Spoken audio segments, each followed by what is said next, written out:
Sir, Iran, Israel, America మధ్య ఒక యుద్ధం జరుగుతున్న ఈ నేపథ్యంలో సిరియాలోని ఒక చర్చిలో ఒక బాంబు పేలింది సార్. ఇది ఇప్పుడు ప్రపంచవ్యాప్తంగా కూడా చర్చనీయాంశంగా మారిపోయింది. దీని వెనకాల ఇరాన్ ఉందేమో అన్న అనుమానాలు కూడా వ్యక్తమవుతున్నాయి. అసలు ఎలా జరిగింది ఇది? ఎవరు పేల్చారు? ఎందుకు పేల్చారు? మరి దీనికి ఈ ఇరాన్, ఇజ్రాయెల్ వార్‌కి మధ్య రిలేషన్ ఏంటి? దీనికి సంబంధించి ఎటువంటి వివరాలున్నాయి సార్? ఇప్పుడు ఇరాన్ మీద డైరెక్ట్‌గా అమెరికా అటాక్ చేసి 3 న్యూక్లియర్ సైట్‌లని ధ్వంసం చేశానని చెప్పిన తర్వాత, ఒక్కసారిగా మొత్తం ప్రపంచవ్యాప్తంగా ఒక నార్మల్సీ అనేది పోయింది. ఒక ఉద్రిక్త వాతావరణం నెలకొంది. ఇప్పుడు ఇరాన్ ముందున్న కర్తవ్యం ఏందంటే, ఈ అమెరికా ఫోర్సెస్‌ని, అమెరికా సంబంధంలో ఉన్న వాళ్ళందరినీ అసిమెట్రిక్ వార్ ద్వారా దెబ్బతీయడం. అంటే డైరెక్ట్‌గా ఫేస్ టు ఫేస్ వార్ గాకుండా, ప్రచ్ఛన్న పద్ధతిలో అమెరికాను డీస్టెబిలైజ్ చేయడం, అమెరికా ఫోర్సెస్‌ని ఇబ్బంది పెట్టడం. ఇది డైరెక్ట్‌గా America forces middle east and west ఏషియాలో అమెరికా 13 స్థావరాల్లో 19 స్థావరాల్లో 50,000 మంది అమెరికా సైనికులున్నారు. వాళ్ళ మీద అటాక్ చేయాలంటే ఇరాన్‌కి ధైర్యం చాలట్లేదు. వాళ్ళ మీద అటాక్ చేస్తే అమెరికా ఆల్ ఔట్ వార్ ప్రకటిస్తది. అది ఇబ్బందవుతుంది. అమెరికానే గాకుండా అమెరికాతో పాటు అమెరికన్ అలయన్స్‌లో ఉన్న యూకే లాంటి దేశాలు కూడా రంగంలోకి దిగుతాయి. అందరిని ఎదుర్కోవడం అనేది ఇరాన్‌కి సాధ్యం కాదు. అందుకని అసిమెట్రిక్ వార్. ఒక పక్క ఇజ్రాయెల్ మీద దాడి చేస్తూనే మరోవైపు అమెరికాకి అనుకూలంగా ఉన్న ఫోర్సుల్ని అటాక్ చేయడం. ఇరాన్‌లో సిరియాలో ఏమైందంటే బషార్ అలీ అసద్ అనే ఒక ప్రెసిడెంట్ మొన్నటి వరకు ఉన్నాడు. డిసెంబర్ 24, 2024లో అతని ప్రభుత్వాన్ని కూల్చేశారు. 2011 నుంచి సిరియాలో సివిల్ వార్ జరుగుతుంది. అంతర్యుద్ధం జరుగుతుంది. ఈ అంతర్యుద్ధంలో రష్యా కూడా కీలక పాత్ర వహించింది. రష్యాకు అనుకూలంగా ఇరాన్ కూడా ఈ బషీర్ అసాద్‌కి అనుకూలంగా ఇరాన్ ఫోర్సెస్, షియా మిలిషియా, తర్వాత లెబనాన్‌లో హెజ్బుల్లా వీళ్ళందరూ కూడా అక్కడ పనిచేస్తున్నారు. ఎప్పుడైతే రష్యా ఉక్రెయిన్ యుద్ధంలోకి వెళ్ళిపోయిందో, ఇక్కడ అసాద్‌కి రష్యా సపోర్ట్ తగ్గిపోయింది. దాంతో అమెరికా రంగంలోకి దిగి ఈ అసాద్‌కి యాంటీగా ఉన్న గ్రూపుల్ని అమెరికా రెచ్చగొట్టి, ఇజ్రాయెల్ కూడా రంగంలోకి దిగి వీళ్ళిద్దరు కలిసి అక్కడ ప్రభుత్వాన్ని కూలగొట్టి హెచ్‌టిఎస్ పార్టీ అంటారు. Hayat Tahrir al Sham party. ఈ పార్టీకి సంబంధించి అహ్మద్ అల్ షరా అనే అతన్ని ఇప్పుడు తీసుకొచ్చారు రంగంలోకి. ఇతని ఆధ్వర్యంలో గవర్నమెంట్ ఫామ్ అయింది. ఇప్పుడు డిసెంబర్ 2024. అయితే గవర్నమెంట్ ఫామ్ అయినా కూడా ఇక్కడ అనేక రకాల గ్రూపులు ఈ గవర్నమెంట్‌కి యాంటీగా పనిచేస్తున్నాయి. సో అందువల్ల ఇరాన్‌కి సంబంధించిన షియా మిలిషియా గ్రూప్ కూడా అక్కడ పనిచేస్తుందన్నమాట. సో ఈ నేపథ్యంలో అక్కడ నిన్న ఒక దారుణం చోటు చేసుకుంది. అదేంటంటే దమస్కస్, సిరియా రాజధాని దమస్కస్‌లో మర్ ఎలియాస్ అనే ఒక గ్రీక్ ఆర్థడాక్స్ చర్చి, ఇది ద్వెలీస్ నైబర్హుడ్ లో ఉంటది డమస్కస్ లో. దీంట్లో ఈవినింగ్ ప్రేయర్స్ చేస్తున్నారు. ఈవినింగ్ మాస్ అంటారు. సండే ఈవినింగ్ మాస్ చేస్తున్నారు. ఒక 150 నుంచి 200 మందికి పైన ఉన్నారని చెప్తున్నారు. సడన్ గా ఒక ఆయుధాలు పట్టుకుని వచ్చిన ఒక వ్యక్తి ఎంటర్ అయ్యి చర్చిలోకి గబగబా అని కాల్పులు జరిపాడు. ఈ లోపల జనం అతను పట్టుకోవడానికి ట్రై చేస్తే అతను ఒక జాకెట్ లాంటిది వేసుకున్నాడు. దాన్ని డిటనేటర్ పెట్టుకొని వచ్చుకున్నాడు. దాన్ని యాక్టివేట్ చేసేసరికి అతను పేలిపోయాడు. చర్చిలో ఉండే వీళ్ళు కూడా క్రిస్టియన్స్ కూడా చనిపోయారు చాలా మంది. దాదాపు ఇప్పటి వరకు అందుతున్న సమాచారం బట్టి 30 మంది చనిపోయినారు, 63 మంది సీరియస్ గాయాలతో ఉన్నారు. ఇంకొంతమంది చనిపోయే అవకాశాలు ఉన్నాయి. ఆ విజువల్స్ చూస్తుంటే కూడా దారుణంగా ఉంది. మొత్తం గ్లాసులు పగిలిపోయినాయి. బెంచీలంతా చెదరైపోయి పగిలిపోయినాయి. బ్లడ్ అంతా కూడా నేల మీద, గోడల మీద బ్లడ్ అంతా ఉంది.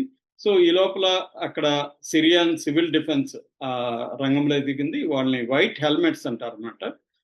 సివిల్ డిఫెన్స్ రంగంలో దిగి వాళ్ళని హాస్పిటల్కి తీసుకోవడం. దాని తర్వాత మిలిటరీ రంగంలో దిగింది. మిలిటరీ రంగంలో దిగి కార్డన్ అండ్ సెర్చ్, అంటే మొత్తం దారులన్నింటినీ క్లోజ్ చేసి సెర్చ్ ఆపరేషన్ చేసింది. ఎందుకంటే కొంతమంది అక్కడ ఐ విట్నెస్లు ఏం చెప్తున్నారంటే, ఇద్దరు వచ్చారు యాక్చువల్గా. ఒకడేమో బయట ఉన్నాడు, వాడు కూడా కాల్పులకు ట్రై చేశాడు. అయితే జనం గుంపుకోవడంతో వాడు పారిపోయాడు. ఇంకొక అతను మాత్రం లోపల ఇది చేశాడని చెప్తున్నారు. ఎప్పుడైతే ఇతను ఎంట్రన్స్ లో చేశాడు కాబట్టి బయట ఉన్న వాళ్ళు కూడా కొంతమంది చుట్టుపక్కల కూడా అది ప్రమాదం జరిగి చనిపోయారు అనమాట. సో దీనికి సంబంధించి అక్కడ human rights group, Syrian observatory for human rights అంటారు, ఆ గ్రూపు వివరాలు అందించింది. తర్వాత అక్కడున్న సిరియన్ మినిస్ట్రీ ఆఫ్ హెల్త్, తర్వాత సిరియన్ ఇంటీరియర్ మినిస్ట్రీ, ఈ 2 రకాల మంత్రిత్వ శాఖలు కూడా మాట్లాడాయి. అట్లాగే సిరియాకు సంబంధించిన స్టేట్ ఇన్ఫర్మేషన్ నెట్వర్క్ సనా అంటారు దాన్ని. ఆ సనా కూడా ప్రపంచ మీడియాతో మాట్లాడారు. వాళ్ళంతా ఈ విషయాలు చెప్పారు. ఇప్పుడు వాళ్ళు చెప్తున్నది ఏమంటే అసలు ఎవరు ఈ మిలిటెంట్, ఎవరు ఇతను వచ్చి ఎందుకు పేర్చుకున్నా అంటే వాళ్ళు చెప్తున్నది ఐఎస్ అనే ఒక సంస్థ. ఐఎస్ అంటే ఇస్లామిక్ స్టేట్ అన్నమాట. దాని పేరు ఇస్లామిక్ స్టేట్ అనే ఒక సంస్థ దీనికి కారణమని సిరియన్ ప్రభుత్వం ప్రకటించింది. ఇస్లామిక్ సంస్థ ఎవరంటే ఇది ఎవరో కాదు, ఐసిస్ గ్రూప్ నే ఐఎస్ అని కూడా పిలుస్తారు. దీన్ని ఒక్కో చోట ఒక రకంగా పిలుస్తారు. ISIL అని పిలుస్తారు. ISIL అంటే ఇస్లామిక్ స్టేట్ ఆఫ్ ఇరాన్ లెవియంట్ అంటారు, అదొక గ్రూప్ పేరు. అట్లాగే ఐసిస్ అని కూడా పిలుస్తారు, Islamic state of Iraq and Syria. అంటే ఒక్కొక్క రకంగా ఒక్కొక్క పేర్లు ఉంటాయి. సో ఐసిస్ కే అని కూడా పిలుస్తారు, పాకిస్తాన్లో ఆఫ్ఘనిస్తాన్లో పనిచేస్తుంది. ఇలాగా దీన్ని వీళ్ళేమో సిరియాలో ప్రజెంట్ పనిచేసే గ్రూప్ పేరు ఐఎస్ అని పెట్టుకున్నారు, ఇస్లామిక్ స్టేట్ అని. సో ఈ గ్రూప్ ఏంటంటే ఇది సున్నీ గ్రూప్ అన్నమాట. మామూలుగా ఇస్లాంలో ప్రధానంగా 2 గ్రూప్స్ ఉంటాయి, ఒకటి సున్నీ అండ్ షియా. సున్నీ గ్రూప్ ఇది సలామీ జిహాదిస్ట్ అంటారు వీటిని. సలామీ జిహాదిస్ట్ గ్రూప్ ఇది గ్లోబల్ ఖలీఫత్ సామ్రాజ్యాన్ని ఆర్ముడ్ స్ట్రగుల్ ద్వారా తీసుకురావాలనేది ఈ గ్రూప్ లక్ష్యం అన్నమాట. ఈ గ్రూప్ మామూలుగా ఇలాంటి కార్యక్రమాలు ఎక్కువ చేస్తుంటది. అయితే ఇలాగా చర్చిలోకి వెళ్ళి చేయడం మాత్రం 2011లో సివిల్ వార్ స్టార్ట్ అయిన తర్వాత ఈ 14 ఏళ్లలో ఇదే ఫస్ట్ టైం అన్నమాట. ఇప్పటి వరకు ఈ గ్రూప్ ఇలాగా చేయలేదు. ఎప్పుడు చర్చిల్లోకి వెళ్ళి ఎంతమందిని చంపలేదు. అంతకుముందు ముస్లింలను చంపిన సంఘటనలు అయితే ఉన్నాయి.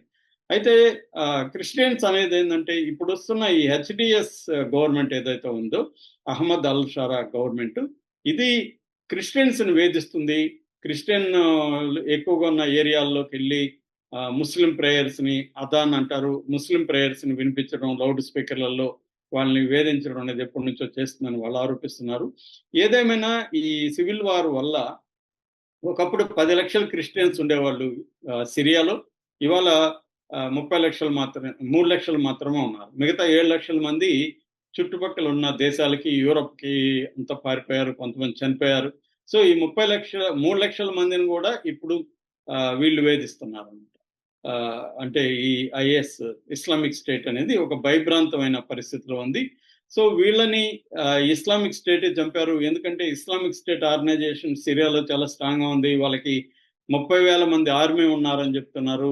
వాళ్ళకి 1 బిలియన్ యాన్యువల్ బడ్జెట్ అని చెప్తున్నారు. దాదాపు 12 ముస్లిం కంట్రీస్లో వీళ్ళు పనిచేస్తున్నారు అనేది చెప్తున్నారు. ముఖ్యంగా ఇరాక్ వార్ 2003, 2011 వరకు జరిగింది. ఆ తర్వాత 2013 నుంచి 2017 వరకు జరిగింది. ఆ ఇరాక్ వార్లో కూడా వీళ్ళు యాక్టివ్గా ఉన్నారు. అలాగే సిరియన్ సివిల్ వార్లో కూడా వీళ్ళు చాలా యాక్టివ్గా ఉన్నారు. అట్లాగే లిబియా, పాకిస్తాన్, యెమెన్ ఇలాంటి దేశాల్లో కూడా ఇస్లామిక్ స్టేట్ అనే ఒక ఉగ్రవాద సంస్థ పనిచేస్తుంది. దీన్ని ఆల్రెడీ దాదాపు 13 ముస్లిం దేశాలు దీన్ని బ్యాన్ చేశాయి. అమెరికా బ్యాన్ చేసింది. అయినప్పటికీ కూడా ఇది పనిచేస్తూ ఉంది అనమాట రహస్యంగా. సో ఈ సంస్థ చంపింది. దీని వెనక ఇరాన్ ఉండొచ్చు అనేది ఒక అంచనా. అయితే ఇది ఇరాన్ ఏమో షియా మెజారిటీ దేశం, ఈ గ్రూప్ ఏమో సున్నీ మెజారిటీ దేశం. కాకపోతే ఏంటంటే ఒక్కొక్కసారి ఐడియాలజీ కంటే కూడా స్ట్రాటజిక్ అలయన్సెస్ అనేవి మిడిల్ ఈస్ట్లో ఎక్కువగా మనకు కనబడతాయి. ఐడియాలజీ అనేది సెకండరీ. ఒకప్పుడు అట్లా అనుకుంటే ఇరానే ఇజ్రాయెల్కి ఫ్రెండ్గా ఉన్నింది చాలా కాలం. ఈవెన్ ఆఫ్ఘనిస్తాన్ అణచివేయడంలో అమెరికాకి